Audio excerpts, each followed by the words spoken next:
বাংলা চলচ্চিত্রের জনপ্রিয় অভিনেতা সালমান শাহ মামলায় এবার গ্রেপ্তার হয়েছেন খলনায়ক ডন। রোববার দুপুরে ঢাকার হযরত শাহজালাল আন্তর্জাতিক বিমানবন্দর থেকে গ্রেপ্তার করা হয় তাকে। বিমানবন্দর থানায় ভারপ্রাপ্ত কর্মকর্তা এই তথ্য নিশ্চিত করেছেন। চিত্রনায়ক সালমান শাহ মামলায় খল চরিত্রের অভিনেতা আশরাফুল হক ওরফে ডনকে গ্রেফতার করা হয়েছে। জানা গেছে, ওমরা করতে সৌদি আরবে যাওয়ার সময় হযরত শাহজালাল আন্তর্জাতিক বিমানবন্দর থেকে ডনকে গ্রেফতার করা হয় এবং আজিজ মোহাম্মদ ভাই এবং সামিরা 12 লক্ষ টাকার বিনিময়ে ডনকে তারা ঠিক করেছিল তা করার জন্য। আমাদের চলচ্চিত্র জগতের একজন খলনায়ক আশরাফুল হক ডন, তাকে সিআইডি গ্রেপ্তার করে তাকে আজকে বিজ্ঞ আদালতে উপস্থাপন করেন। আসসালামু আলাইকুম প্রিয় দর্শক, ইতিমধ্যে ভিডিওর গুরুত্বপূর্ণ অংশবিশেষ দেখে ফেলেছেন। আরো কিছু গুরুত্বপূর্ণ তথ্য আমাদের হাতে রয়েছে, যেগুলো তুলে ধরার চেষ্টা করব। তাই অনুরোধ করব, যারা এখন পর্যন্ত ভিডিওটিতে একটি লাইক দেননি, অতি দ্রুত ভিডিওটিতে একটি লাইক দিয়ে চ্যানেলটি সাবস্ক্রাইব করে আমাদের সাথেই থাকবেন। আমরা কথা বাড়াবো না, চলুন আগে ভিডিও দেখে আসি। সুখ বলে যদি কিছু থেকে থাকে, তারি নাম ভালোবাসা, তারি নাম প্রেম। 90 দশকের জনপ্রিয় চিত্রনায়ক সালমান শাহর মৃত্যু ঘিরে দীর্ঘদিন ধরেই নানা জল্পনা কল্পনা ও বিতর্ক চলে আসছে। শুরু থেকেই তার মৃত্যুকে আত্মা বলে দাবি করা হলেও গত বছর এটিকে মামলা হিসেবে পরিচালনার নির্দেশ দেন আদালত। এরই ধারাবাহিকতায় গত বছরের 21 অক্টোবর রাজধানীর রমনা থানায় মামলা করেন সালমান শাহর মামা মোহাম্মদ আলমগীর। মামলায় সালমান শাহর সাবেক স্ত্রী সামিরা হক, খল চরিত্রের অভিনয় শিল্পী ডন হক সহ মোট 11 জনকে আসামি করা হয়। বর্তমানে এই মামলাটি তদন্ত করছে পুলিশের অপরাধ তদন্ত বিভাগ সিআইডি। এবার সিআইডির এই তদন্তাধীন মামলায় গ্রেপ্তার হয়েছেন খলনায়ক আশরাফুল হক ডন। রোববার দুপুরে বিমানবন্দর থানার ভারপ্রাপ্ত কর্মকর্তা কামরুল হাসান তালুকদার বিষয়টি নিশ্চিত করেছেন। কামরুল হাসান জানান, ঢাকা থেকে আজ সৌদি আরব যাওয়ার সময় রাজধানীর বিমানবন্দর এলাকা থেকে ইমিগ্রেশন পুলিশ ডনকে গ্রেপ্তার করে। পরে পুলিশের অপরাধ তদন্ত বিভাগ সিআইডির একটি দল এসে তাকে নিয়ে যায়। এদিকে সিআইডি সূত্রে জানা গেছে, ডনকে ইতোমধ্যে আদালতে পাঠানো হয়েছে। সালমান শাহ মামলার 11 আসামির তালিকায় অভিনেতা ডনের নাম রয়েছে। গত বছর তাদের দেশ ত্যাগে নিষেধাজ্ঞা জারি করে আদালত। সে সময় মামলার তদন্ত কর্মকর্তা বিমানবন্দর কর্তৃপক্ষের কাছে একটি রিকুইজিশন পাঠিয়ে এজাহারে নাম থাকা আসামিদের দেশ ত্যাগে বাধা দেওয়ার অনুরোধ জানিয়েছিলেন। রোববার সকালের দিকে ওমরা পালনের উদ্দেশ্যে সৌদি আরব যাওয়ার জন্য ওই আসামি অর্থাৎ আশরাফুল হক ডন বিমানবন্দরে যান। এরপর তাকে গ্রেপ্তার করে ইমিগ্রেশন পুলিশ। 1996 সালের 6 সেপ্টেম্বর রাজধানীর নিউ স্কাটনের বাসায় সালমান শাহকে মৃত অবস্থায় পাওয়া যায়। শুরু থেকেই তার মৃত্যু নিয়ে নানা প্রশ্ন ও বিতর্ক রয়েছে। এর আগে একাধিক তদন্ত সংস্থার হাত ঘুরে সালমান শাহর মৃত্যুর রহস্য উদ্ঘাটনে দীর্ঘদিন তদন্ত করে police bureau of investigation PBI. সংস্থাটি তাদের প্রতিবেদনে সালমান শাহের মৃত্যু জনিত বলে উল্লেখ করে। তবে তার পরিবার ও ভক্তরা এই প্রতিবেদন মেনে নেননি। পরে দীর্ঘ 29 বছরের তদন্ত ও আইনি প্রক্রিয়ার পর গত বছর আদালত এই মামলায় হত্যা মামলা পরিচালনার নির্দেশ দেন। রাজ, এটিএন নিউজ। ডনের সঙ্গে তার পরিচয় এবং ওই মামলার আসামি ফারুক জাবেদের সঙ্গে তার পরিচয় এবং আজিজ মোহাম্মদ ভাই এবং সামিরা 12 লক্ষ টাকার বিনিময়ে ডনকে তারা ঠিক করেছিল তাকে হরার জন্য। রমনা থানার একটি মামলায়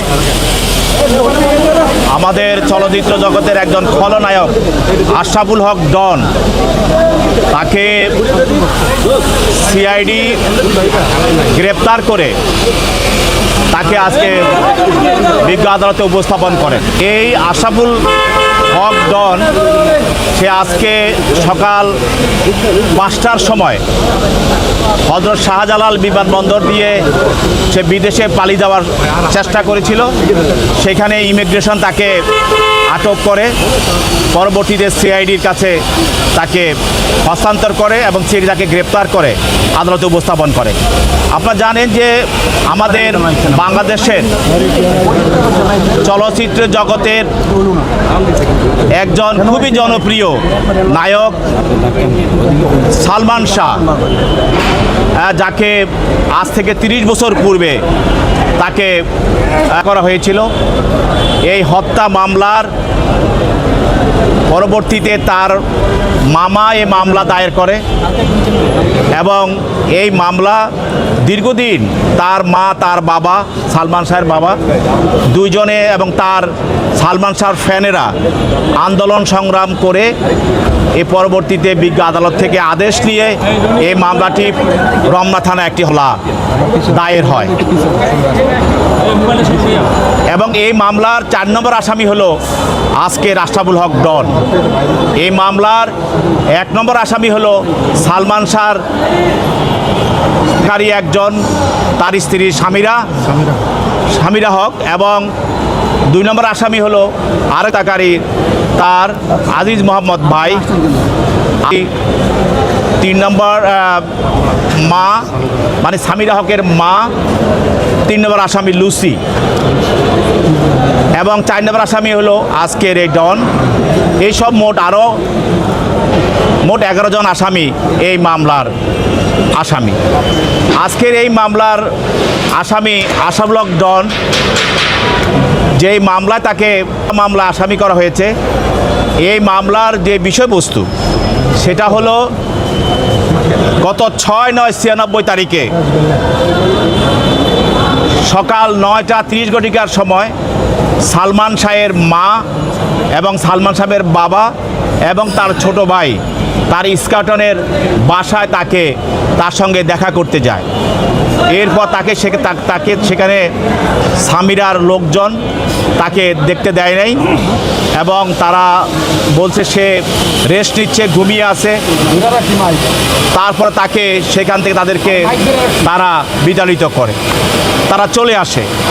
এরপরে রাত 11টার দিকে, 11:30 সময় সেখানে একজন প্রোডাকশন ম্যানেজার সে ফোন করে জানায় সালমান শাহের মাকে বা বাবাকে যে সালমান সাহেবের অবস্থা খুব খারাপ, সেই জন্য কী অবস্থায় আছে আপনারা আসেন। তখন সেখানে সালমান সাহেবের মা, তার বাবা এবং তার ভাই তারা সেখানে যায়। যাওয়ার পরে তাকে দেখে যে সে মুমূর্ষু অবস্থায় পড়ে আছে এবং তারা দেখতে পায় যে তার অবস্থা খুবই শোচনীয় এবং প্রায় সে মৃত। সেখান থেকে তাকে হোলি ফ্যামিলি হসপিটালে নেওয়া হয়, সেখান থেকে তাকে আবার ঢাকা মেডিকেলে নেওয়া হয়। সেখানে ডাক্তার তারা মৃত বলে তাকে ঘোষণা করে। এই বিষয়ে তার মা, বাবা এবং তার মামা তারা দীর্ঘদিন যাবৎ এই মামলাটি নামার জন্য ফ্যাসিস্টের আমলে চেষ্টা করেছিল, কিন্তু ফ্যাসিস্টের সহযোগিতার কারণে তখন মামলাগুলো নিতে তাদের অনেক কষ্ট করতে হয়েছে।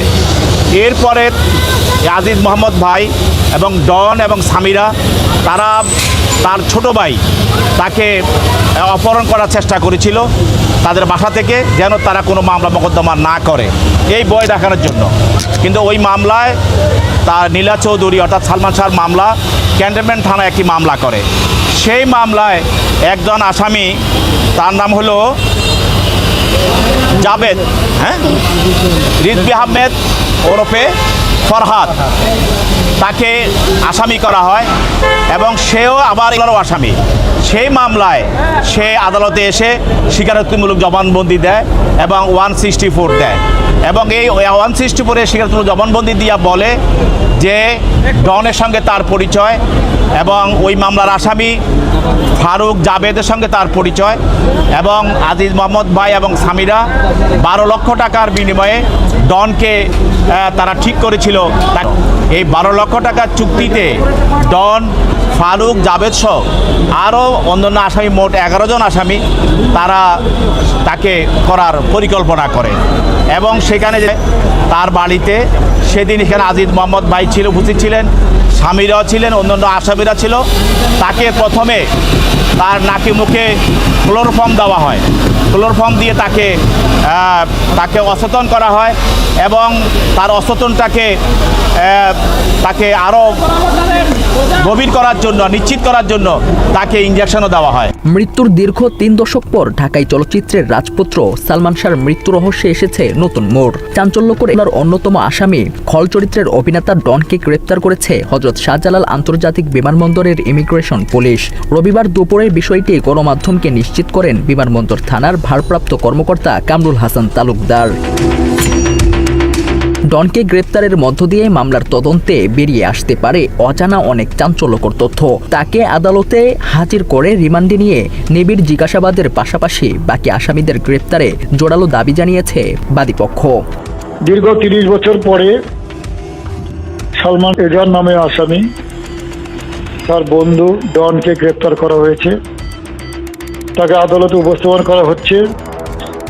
আমরা আশা করছি তাকে রিমান্ডে নিয়ে জিজ্ঞাসাবাদ করা প্রয়োজন এবং তার যারা অন্যান্য যে আসামি আছে তার স্ত্রী স্বামীরা তাকেও যেন তদন্তকারী কর্মকর্তা দ্রুততার সাথে গ্রেপ্তার করে আদালতে উপস্থাপন করে।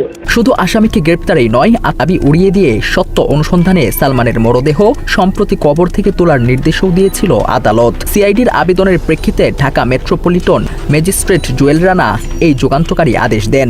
একই সাথে নির্বাহী ম্যাজিস্ট্রেটের উপস্থিতিতে নতুন করে সুরতহাল ও ময়নাতদন্তের নির্দেশ দেওয়া হয়। যদিও শেষ পর্যন্ত কবর থেকে তোলা হয়নি মরদেহ, বাতিল করা হয় আদেশ। এই অবস্থায় ফিরে দেখা যাক ইতিহাসের সেই কালো অধ্যায়। 1996 সালের 6 সেপ্টেম্বর ইস্কাটনের বাসা থেকে উদ্ধার করা হয় মাত্র 25 বছর বয়সী এই মহানায়কের মরদেহ। শুরু থেকেই পরিবার ও কোটি ভক্তের দাবি ছিল এটি পরিকল্পিত। সোজানো মামলাটা আল্লাহ যে কবুল করেছেন এবং মাননীয় আদালত অনেক সুন্দরভাবে তার কারণগুলো তুলে ধরেছেন, আবার নির্দেশ দিয়েছেন গ্রহণ করা হয় এবং সেটাকে যেন চালু করা হয় অনতিবিলম্বে। একাধিক তদন্ত সংস্থা সালমান মামলার তদন্ত করে। সর্বশেষ পুলিশ ব্যুরো অব ইনভেস্টিগেশন বা পিবিআই বিষয়টিকে বলে চূড়ান্ত প্রতিবেদন দিয়েছিল, যা শুরু থেকেই ছিল প্রশ্নবিদ্ধ ও বিতর্কিত। সালমান শাহর পরিবারের দীর্ঘ লড়াই এবং আদালতের নানা চড়াই উতরাই পেরিয়ে অবশেষে সেই অপমৃত্যুর মামলাটি রূপ নেয়। দেরি হওয়ারও কারণ আল্লাহর ইচ্ছা, আজকের আদেশ ওইটা আল্লাহর ইচ্ছা আমরা মনে করি। আল্লাহর উপর ছেড়ে দিয়েছিলাম, আল্লাহ আমাদের উপর দয়া করছেন। তার লক্ষ লক্ষ ভক্ত আছে, ভক্তদের হয়তো কারো না কারো কথা শুনছেন। তার মা নীলা চৌধুরী লন্ডনে আছেন, ওনার যে ইবাদত হয়তো আল্লাহ কবুল করছেন। মৃত্যু প্রায় 29 বছর পর গত বছর এই ঘটনাকে আমলে নিয়ে বিচার কার্যক্রম পরিচালনার নির্দেশ দেন ঢাকা মহানগরের 6ষ্ঠ অতিরিক্ত দায়রা জজ আদালতের বিচারক। এরই ধারাবাহিকতায় গত বছরের 21শে অক্টোবর রাজধানীর রমনা থানায় দায়ের করেন সালমান শাহর মামা মোহাম্মদ আলমগীর। মামলায় প্রধান আসামি করা হয় সালমানের সাবেক স্ত্রী সামিরা হককে। অন্য আসামিরা হলেন প্রযোজক আজিজ মোহাম্মদ ভাই, শাশুড়ি লতিফা হক লুসি, ডন, ডেভিড, জাভেদ, ফারুক, রবি, আব্দুস সাত্তার, সাজু এবং রেজবি আহমেদ ফরহাদ। এত চিত্রনায়ক সালমানের মৃত্যুর সুষ্ঠু তদন্ত ও জড়িতদের দৃষ্টান্তমূলক শাস্তির দাবি জানিয়েছে তার ভক্তরা। কারোর দ্বারা সে কারোর দ্বারা যদি সে কি হয়ে থাকে তাহলে আমার চাই যে তার সঠিক বিচার হোক। সালমান ভাইয়ের খুব বড় ফ্যান ছিলাম, ওই হিসাবে আমার দাবি থাকবে যে এটার সঠিক বিচার এবং তদন্ত হোক। যদি লাশ তোলার পরে ময়না তদন্ত হওয়ার পরে যে সঠিক অপরাধী ধরা পড়ে, তাহলে আমার মনে হয় যে আপনি তদন্ত করা উচিত। আমরা আশা করি, দোয়াও করি যে সঠিক বিচার হোক, কেননা উনি ভালো মানুষ ছিল, অনেকে মারা হয়েছে, এত বছর হয় না। এই সরকার যদি পারে। দীর্ঘ এই সময়ে মামলাটি অন্ধকারে ঢাকা থাকলেও পর্দার পেছনের অন্ধকার চক্রান্তের জট খুলতে বড় ভূমিকা রাখে অনুসন্ধানী সাংবাদিক ইলিয়াস হুসাইনের এক দীর্ঘ প্রতিবেদন।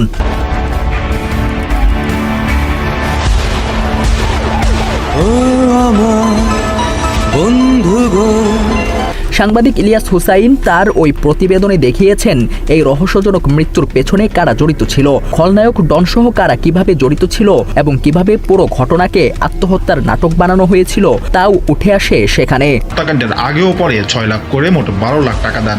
হতেই ওই বাড়িতে অবস্থান নিয়েছিলেন খুনিরা। খুনিদের মধ্যে আজিজ মোহাম্মদ ভাই, খলনায়ক ডন, সামিরার মায়ের পাশাপাশি তাদের নিকটাত্মীয় রাবিয়া সুলতানা রুবিও বাড়িতে উপস্থিত ছিলেন। এছাড়া ওই সাংবাদিকের সাথে সরাসরি এক আলোচনায় সালমান শাহর মা নীলা চৌধুরী বিষয়ে খুলেছেন মনের জট, প্রকাশ করেছেন দীর্ঘদিনের চাপা ক্ষোভ ও চাঞ্চল্যকর তথ্য। এই যে এর আসামি তো আজিজ মোহাম্মদ ভাই, ও তো শাস্তি হয়েছে, তো একে ধরে আনলেই তো সালমান শাহর মামলা ওটার মামলা তো একই হয়ে যায়। বিগত ফ্যাসিস্ট আওয়ামী লীগ সরকারের আমলে প্রভাবশালীদের চাপে সত্য চাপা পড়ে থাকার অভিযোগ দীর্ঘদিনের। তবে গণ অভ্যুত্থানে ফ্যাসিবাদের পতনের পর দেশের বিচার বিভাগে তৈরি হয়েছে নতুন আবহ। সেই প্রেক্ষাপটে মামলাটি পুনর্তদন্তের এই ঐতিহাসিক উদ্যোগে ন্যায় বিচারেই এখন একমাত্র চাওয়া সালমান ভক্তদের।